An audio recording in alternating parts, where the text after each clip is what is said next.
Hello, everyone. Welcome to Security Shorts with Scott. Very excited about the conversation today with Augusto Barras, VP Cybersecurity Evangelist for Securonix, and we're going to talk about threat detection. So, Augusto, welcome to the podcast. Thank you, Scott. Thanks for having me. So one of the ways we start the podcast is we always like to get a short story around something interesting about your life and how you sort of got into the business. So I know you've had a unique career being on both the vendor side and the analyst side. So how has that sort of felt being in that kind of business? Right. So kind of before joining Securonix, I was with Gartner, right? And by joining Securonix, it's a vendor in a space that has Magic Quadrants, and I kind of always mention kind of the pain of the Magic Quadrant process, right? Because you go through all that, you submit the responses, you get the results, and then immediately you look at LinkedIn and you have those hundreds of people just saying, pay to play, this is not valid, kind of we know there's things happening behind the scenes. No, there's not. And the analysts put a lot of effort there. It's a painful process for them. They only take kind of this negative feedback after, right? So yeah, every time that happens every year, it's very painful to watch, but I have to keep my comments kind of to myself, kind of as we were discussing before, do not feed the trolls. Right? So that is just a pain process that I have to go every year. There's no way to escape it. Yeah, the number one rule on the internet, right? Don't feed the trolls. And it's tough to go back and forth between the analyst and the vendor community because, somebody on either side is going to be a little bit upset. But let's get into something specific. So I'm excited about this conversation. Threat detection has been near and dear to my heart forever, but it's morphed so much in the last 20 years. So I'm looking forward to talking about where it is today. Back in the day, it used to be sort of alerts off devices, off AV systems. Then we got into this really correlation around perimeter devices, lots of data coming from firewalls and IDSs correlated with threat intel and where the bad guys and IP addresses they were using. But today's world is completely different. So maybe take a minute to walk us through what threat detection means today and what you've really seen change in the last few years.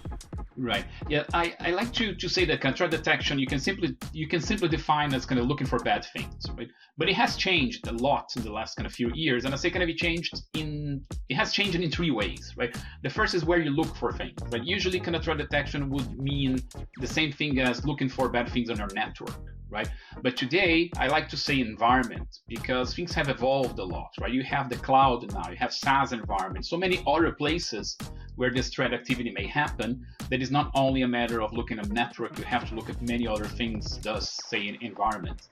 The other thing is what we look for, right? We used to look for known bad stuff, right? A bad IP address, right? A bad file with a hash, right? And we were looking for bad stuff, signatures, all that stuff.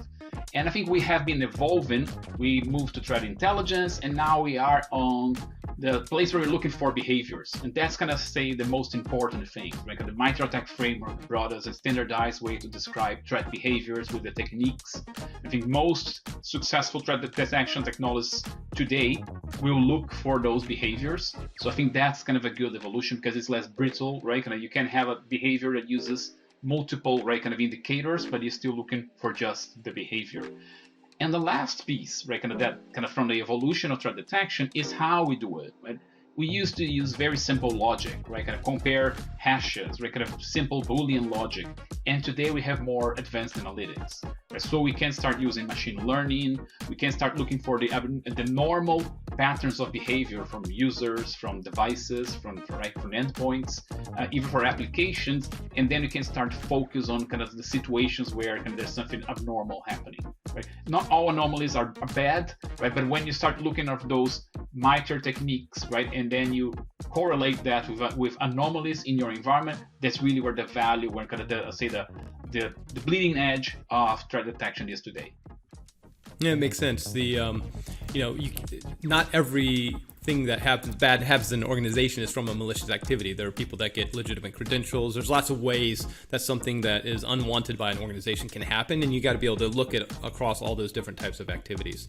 And I think that goes to my next question then is around alert fatigue. So especially in the small and medium enterprise, people start hearing threat detection and they start thinking, man, I'm going to get all these alerts and I'm not sure going to know what to do with them and what's a high and what's a medium. How do we get to this level of broader viewpoint, but also great fidelity so that we have very actionable activities to go solve those problems? Right. I think kind of one of the most important pieces is that transition, right, kind of from known bad stuff to behaviors. right? You stop looking for indicators and signatures and looking for behaviors. I think that kind of is a very big difference.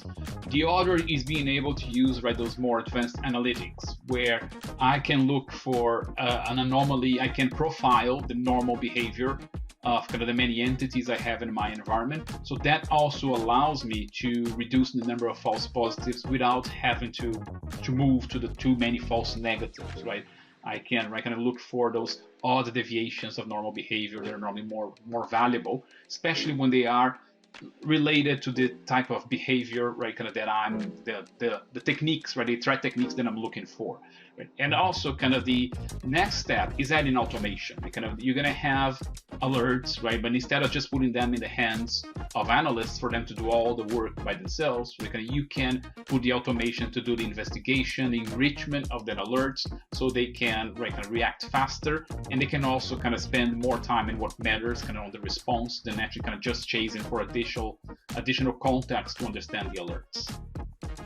Yeah, and this goes to something that we really talk a lot about, which is user and identity. So the old days of having the crusty exterior, the hardened exterior with the soft, gooey middle, to us has completely changed. We focus on how do we protect the user and the identity, because that's going to go, everywhere. And it doesn't matter what kind of network you have, whether or not it's completely amorphous and you're living in SaaS, or you've got, a traditional network. And so talk to me a little bit about user and identity. You've already mentioned it, but with the focus on user and identity, and how that is really sort of where the game is going now, because, as you mentioned, behaviors matter almost as much or more than a malicious payload. Right. Yeah, I think that's related to that first point I mentioned on where you're looking for things, right? When you had your own network, right, kind of the focus on the network activity and on the endpoints was clear, because everything was happening in your network.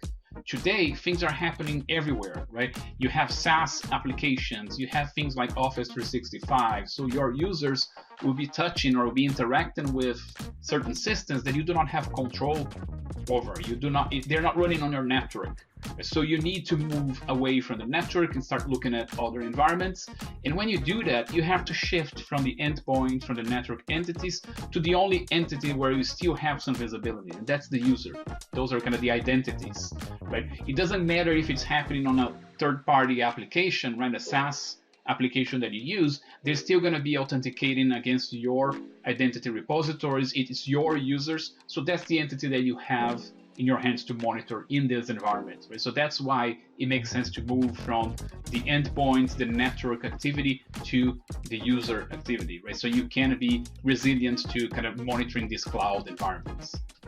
Yeah, we get a lot of people that still think of threats in the traditional, somebody broke into my, the guy in the hoodie that's sitting in the dark room, breaking into the network. But so much of what we see right now on break-ins is happening from account takeovers, business email compromises. This is nothing malicious, it's legitimate credentials logging in. And you have to be able to find that just as quickly as you find malicious activity. And I guess that goes to my final question. We get a lot of customers that are like, hey, if I go to EDR, is that sufficient? And we say, no, you got to look at the MITRE attack framework and the kill chain and understand that that's a very important piece. How do you sort of talk about that when it comes to threat detection, and why a broader viewpoint and some capabilities matter? Right, perfect. Yeah, I usually point to two factors here, right? I think one is the threat scenarios that do not involve endpoints. You mentioned, for example, business email compromise. If you're using something like Office 365, for example, the attacker may get into that environment and set up rules to forward emails to another external environment, right? So they are now stealing the data, right, kind of the email from one of your users, and they never touch your network. They never touch your endpoints. So how are you going to detect that with a tool like EDR, right? It is a threat that is not possible to detect with a tool like EDR. And then there is also the challenge of being able to put EDR on all the endpoints you have, right, or your users will interact with. Kind of the traditional endpoint, right, that workstation that is kind of owned by the corporation, right, that may not exist anymore. They may be using mobile devices, tablets. They may not be very friendly to EDR-like kind of software. They may be using their own devices, right, bring your own device. So you're going to end in many scenarios where you cannot deploy the EDR agent. What about IoT? When you start adding IoT scenarios, that's the type of technology that there's not EDR agent friendly as well, right? So there will be cases where you cannot deploy the agent, right? And you have to be resilient to those scenarios, have to be able to do threat detection without kind of relying on that technology. Love it. And that's really where I think everything is going, right? Especially in small and medium enterprise, they're realizing that a little bit of endpoint and a little bit of firewall isn't sufficient.